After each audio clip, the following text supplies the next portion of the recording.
TDub and the Spice Girls, meaning obviously the car industry's grubby little lobby group in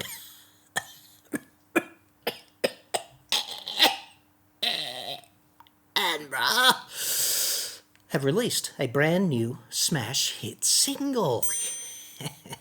Unfortunately, though, the whole thing appears to be a dog's breakfast of incongruity, inaccuracy, and, although no specific imputation is made, quite possibly also quasi-coke-fueled confusion and haste. So, business as usual.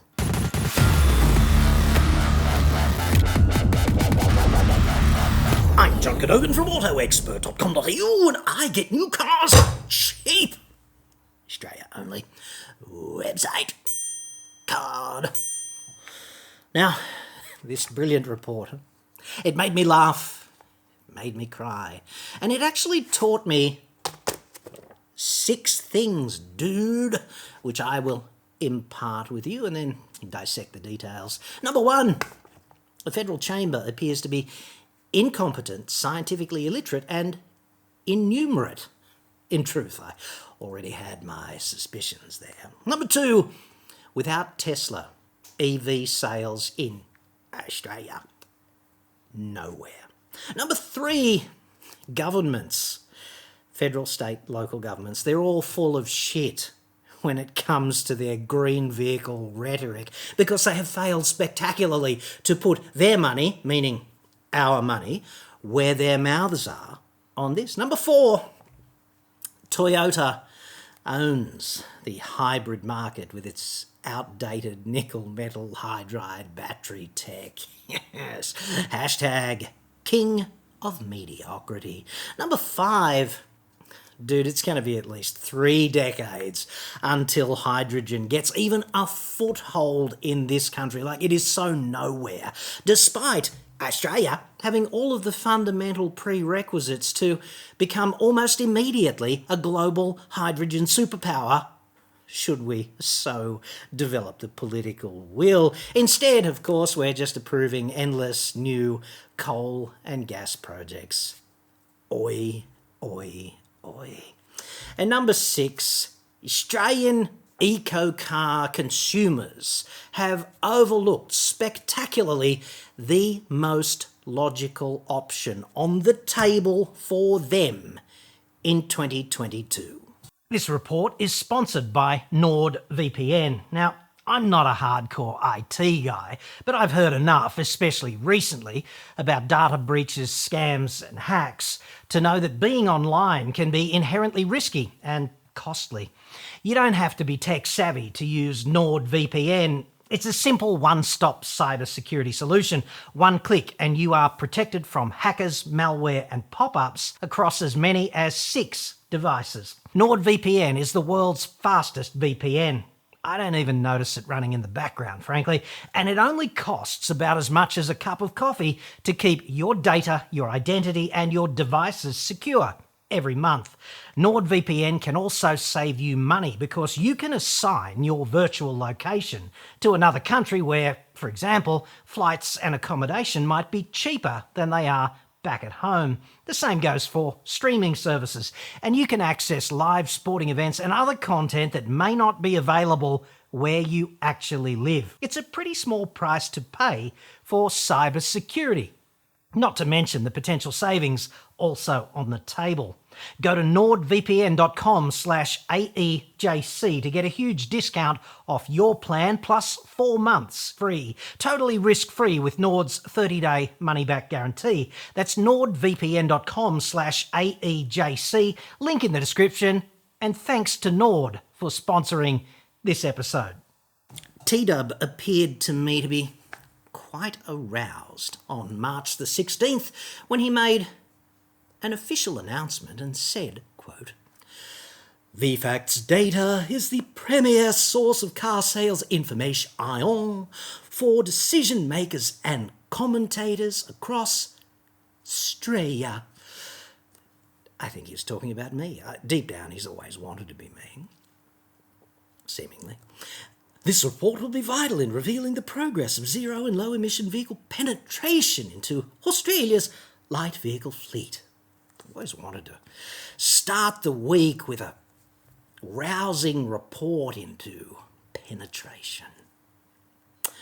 However, on page 3 of this premier source of information for leading decision makers and commentators such as myself, is the following worrying disclaimer, quote, "In providing this report, the FCAI relies on data provided by third parties. The Grubby Lobby Group does not make any warranty as to the accuracy, completeness and reliability of the information in the report or its suitability for any purpose, and the Grubby Lobby Group does not accept any liability arising in any way from use or reliance on or any omissions or errors in the report. The Grubby Lobby Group may, but has no obligation to, issue a correction to this report."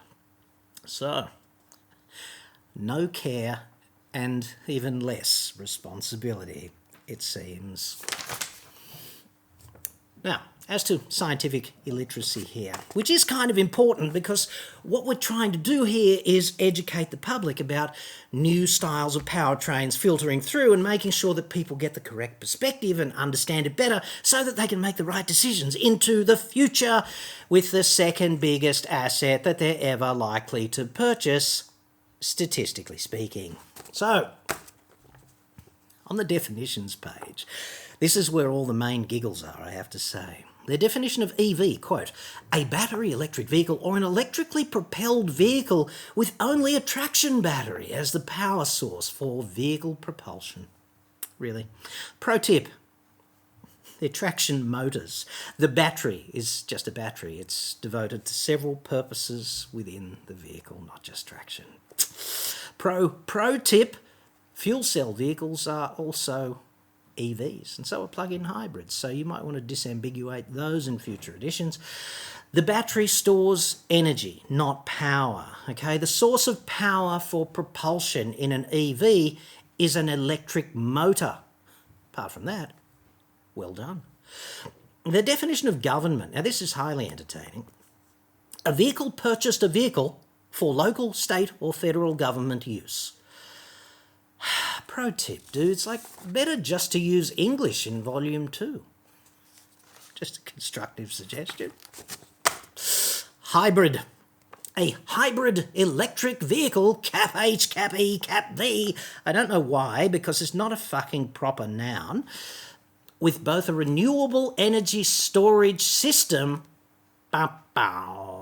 and a fueled power source for propulsion. Really? Best definition you got? It's not a renewable energy storage system. Further down this same page, you morons even define RESS as a rechargeable energy storage system. How hard is it to get these details right? You probably just need to have, I don't know, someone with technical training on the working group that did this bullshit report together with a proofreader. Why not just use plain English to spell these things out? There's a revolutionary suggestion. Every hybrid vehicle commercially available in this great nation of ours has Duos powertrains, dude. It's got internal combustion and battery electric. That's what a hybrid is. It's like getting a baboon's ass and an empty jar and hybridizing them and coming up with a former deputy premier of a state on the eastern seaboard. Personal opinion. Energy storage system, okay? It's called a battery. There are alternative energy storage systems. In fact, you could do something kooky, although doable. You could magnetically levitate a dirty big centrifuge and spin it up to, 50,000 RPM in a vacuum chamber to store the energy. That would be doable. In fact, you can do that for storage of stationary energy. That's quite achievable. However, in a vehicle, I wouldn't try and pass the moose fucking test. And if you'd like to know why, just Google the term precession for more on that. I do mean more on that. Hydrogen, their definition now. A fuel cell vehicle, brackets FCV, is an electrically propelled vehicle with a fuel cell system as power source for vehicle propulsion. No, you dicks, it's not. An electric motor is the power source in a fuel cell vehicle. That's what it is. That's what provides the power for propulsion, okay? The fuel cell just converts compressed hydrogen gas into water by combining it with atmospheric oxygen gas and thereby yielding the release of electrical energy, because that's what a fuel cell does. How hard is it to understand the fundamental distinction between power and energy? We really need more scientific literacy in this country, and you FCAI dicks are not helping. You're really not. And that's why I'm just appalled every time TDub gets up in front of a press release and says that the FCAI's role is to educate the public or government. In order to educate the public or government on this kind of thing, would you not at least need vestigial technical literacy? I'd suggest, yeah, you would. Jesus, biggest rat yet. Plug-in hybrid electric vehicle. An externally rechargeable hybrid electric vehicle with renewable energy storage system, which is actually not that at all, that is intended to be charged from an external electric source. Pro tip, it's the same as a basic hybrid, it's just got a bigger electrical powertrain and battery, right? And you can plug it in to recharge the battery. How hard is it to just describe this using plain English, you dicks? RESS, a rechargeable energy storage system, not renewable. Renewable in the context of energy is just a completely different animal. And as discussed, you dicks just mean battery, because that's the only thing used to store energy in one of these green cars, which is not also, liquid hydrocarbons, okay? Two sources of energy, liquid hydrocarbons, filthy, green, allegedly, battery, okay? That's how this works. Come on. Now they go on and say zero and low emissions vehicles that emit zero or low emissions by means of an electric, hydrogen or plug-in hybrid propulsion system. You know, when the definitions is like wading through treacle, the rest of the report's just going to be impossibly hilarious, do you not? So on my point about them being innumerate and scientifically illiterate and also inaccurate, let's just look at this. On this page of the report, okay, which is pretty simple, it's sales by... It's really powertrain type, but they call it fuel type for 2022. Basically, it's split into old conventional combustion-only tech and then new emerging tech, okay? So you've got 630,000 petrol sales and 375,000 diesel sales for a total of, let's call it, about 1 million. And then everything else is hybrid, plug-in hybrid, EVs and hydrogen, right? So we've got 100,000 old busted hybrids with the mainly Toyota outdated nickel metal hydride battery technology. That's 100,000. Then we got 22,000 EVs, and this number's going to be quite important later because I think they've blown it. 21,756. They've reported the numbers by the quarter, and I've just added them up, okay? And when you add those four numbers up, 21,756, okay? 6,000 plug-in hybrids and 15, count them, not 15,000, but 15 hydrogen fuel cell vehicles. The total's about 1.1 million, all right? That's about 2% zero and low emissions vehicles by their definition and also by the federal government's definition, which is all the green kinds except just the conventional hybrid, because not green enough, okay? And about 9% of those, conventional, not green enough hybrids, right? Then they go on and say, quote, hybrid vehicles are the most popular zero and low emission alternative to internal combustion at 8%. Pause right there. Hybrid vehicles are not zero and low emissions vehicles, not by the grubby lobby group's definition, not by the federal government's definition. And this is my problem with them, right? They are so busy just playing down on their knees, playing on Toyota's flute, that no opportunity to do so is passed up, okay? Hybrids are not zero and low emissions vehicles. Therefore, that statement is just greenwashing bullshit designed to serve Toyota's interests. And if I was another car maker in this country, I would be beside myself, because my dues to the grubby lobby group are really just being paid in the main to support a Toyota PR campaign that the grubby lobby group wages in the capital, right? That's what happens. The FCAI just goes to meetings with ministers and reaches around under the table, plays with the vegetables, and tries to proffer Toyota's position to someone in authority and get them across the line. It's disgraceful. With battery electric at 4.3%, run the numbers. It's not 4.3% based on their numbers. And plug-in hybrids at 1% following. It's not 1% either. It's half a fucking percent. So how hard is it to get a calculator or a spreadsheet and actually work this shit out, right? Now, the pro tips on this. This page that we're looking at now reports 21,756 EV sales in 2022, which is 2% of the total, not 4.3%. But the FCAI's own main sales report, which is called the VFacts report, it comes out every month.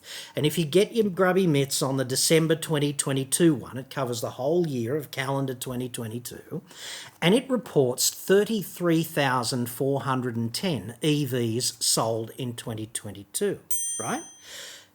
That's not 21,756. It's a disparity of more than 50%. Like, if there's one number in this report that you really wanted to get right, like what you wanted to measure it twice and only cut once, would it not be getting the number of EVs sold correct? Because, dude, I think it probably would. Now, just to compare, on this page, which is page 9 of the report, all right, when you add up the total of the top 10 electric car sellers in the market for 2022, you get 28,356, which is another number that seems to suggest the 33,000-ish number might be right, because when you add all the rats and mice of EVs that are not in the top 10, then 28,358 might turn into 33,410 or whatever it was, right? But the earlier page we were just on, it reported the total as 21,756, which is 6,602 vehicles different, which is either voodoo or witchcraft or just a flat-out mistake, right? And if you're going to issue a report like that, do you not have an obligation to the facts? May not be forced to offer a correction, but Jesus Christ, that's a big error if it is in fact an error. And if not, like, please explain to me how these numbers can all support one another, because I'm old-timey like this and I'm not seeing it. On my point about without Tesla now. Like, without Tesla, dude, EV sales are absolutely nowhere in Australia. The Model 3 and the Model Y are the top two EV sellers, respectively. Number 1 and 2, 10,877 Model 3s, 8,717 Model Ys, okay? That's 19,594 out of about 28,500 EV sales for the top 10, which is 70% of the top 10, more or less. I guess it pays to be Coca-Cola. Like, if Coca-Cola only had some billionaire kook acting in the role of carbonated Jesus, imagine where they'd be. You got to take your hat off, though. Tesla owns this market. They were there first. They made electric cars cool, despite the quality and support problems. People love them. It is functionally a religion.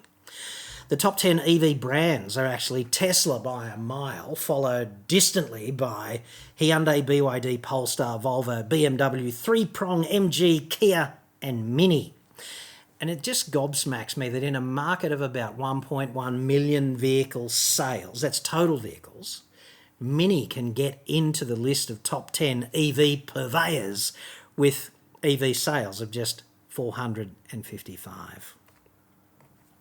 Just goes to show how little cut through all of the other brands have, even at this stage into EV. Now, rounding out the top 10 EV models, in addition to the Model 3 and the Model Y, are the Atto 3, this is in order, Atto 3, Polestar 2, MG ZS EV, the Kona EV, the Ioniq 5, the iX3, and the old Ioniq hatch, and combined, they're 2,162 sales, according to the Grubby Lobby Group's figures. On governments being full of shit when it comes to green cars, okay? You can just look at the ones they actually buy, and it's not even like they're spending their own money, they're spending our money. This is federal government plus all the states plus every local council in the nation, okay? Of the total, let's call it 33,000 on the balance of probabilities, EV sales, just look at the figures next to the green box in this part of the report.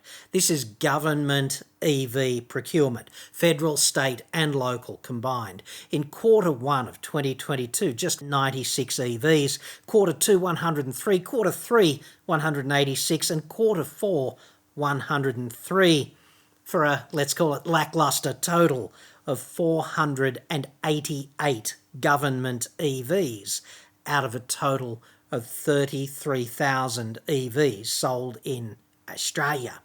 That's only 1.4% of governments backing up their green rhetoric with their actual conduct.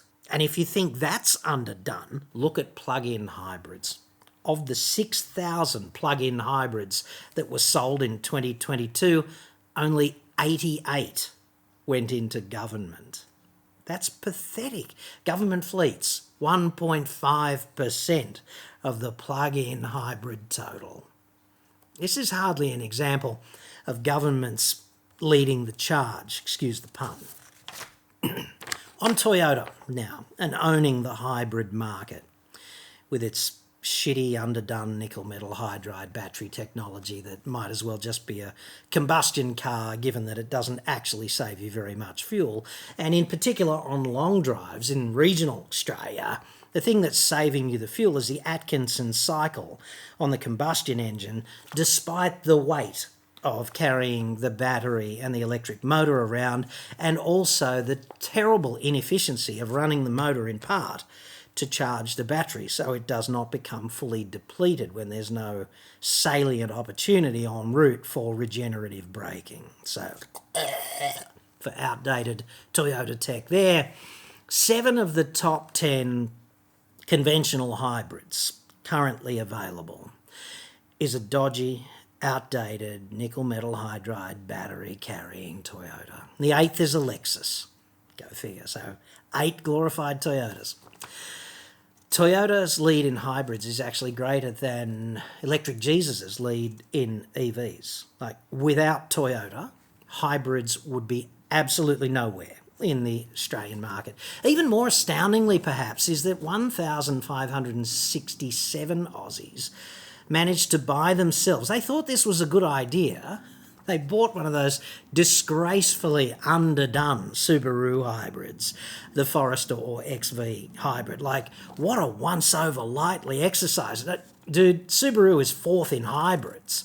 I can't understand it. I just hate it when the education system leaves so many people freaking behind. 2 points to go. On hydrogen, right? 15 sales, no salient infrastructure. Let us not be breath-holding for hydrogen to gain traction in Australia. I only know of 3 refuelers in the mainland. They would be one in Melbourne, one in Canberra, and one in Sydney. The one in Melbourne is owned by Toyota.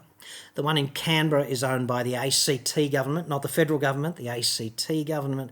The one in Sydney owned by Hyundai. And the reason this is so disgraceful is A, chicken or the egg. You can't have the vehicles without the infrastructure. And I've driven Hyundai's Nexo. It's quite a nice driving experience.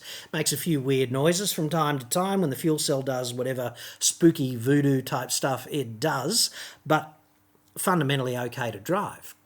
However, when you look at Hyundai's refueler, which is located at their head office in Macquarie Park, they've got a big fat solar array on the roof and they've got a refueler on the ground, but no electrolyser in between, right? So what they actually do is they truck in cylinders of hydrogen from some hydrogen gas retailer. So on the balance of probability, that hydrogen is made in the filthiest and cheapest method possible, which would be to heat up methane to really, really hot in the presence of steam. Now, this is a remarkably wasteful process. It's not the slightest bit green, and it essentially undoes many of the purported benefits of using a hydrogen fuel cell vehicle. So Hyundai's got skin in the game. They've had hydrogen fuel cells out of the blocks for years. Like the first time I drove a fuel cell vehicle was in 2010 in Seoul, and it was a Hyundai iX35 with a fuel cell powertrain. And we drove it for a story on Channel 7 on alternative technology, and it functioned quite okay. It was clearly a prototype. They had a refueler there. We refueled it. 13 years later, we're still not making green hydrogen in the most populous state in New South Wales, which is disgraceful. If you think we're going to be there in 3 decades, then you are far more optimistic than I am on this. And then finally, this whole glossing over of plug-in hybrids, right? The problem with EVs is if you've got one car, an EV is really hamstrung for regional operation because you've got to do logistic planning like Black Hawk Down, right? You've almost got to have a QRF standing by to pick up the pieces when some aspect of the mission just falls over. Like the support infrastructure is so fragile in the regions. You just need one charger to fall over and you're screwed in an EV, basically.